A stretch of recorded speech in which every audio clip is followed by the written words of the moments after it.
بریزه که مجبوری به خاطر یه لقمه نون نگاه کن یه روی یه دونه قوطی بایستی به خاطر یه لقمه نون برای یه زن بچه. یه اوستاکاری که این مهندسه اینجوری باید میخندن، تو باید نگاه کن این کاراشون این در آوردن در شرایط سخت.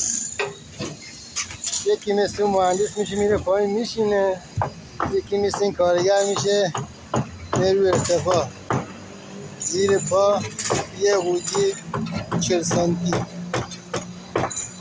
کار نکنن روزی ندارن، کارم بکنن بازی با جانشانه دیگه. این شرایط کار کردن آرماتور بند. بعد صاحب کار میاد یه حقوقی میده، طلبکارم هست میگه 700 تومن زیادم هست. اونم با این ترافیک کاری و احتمالات افتادن و مردن شرط اوله. آرماتور بندی شرط اولش مردنه، بعدش هم باید جگر داشته باشه.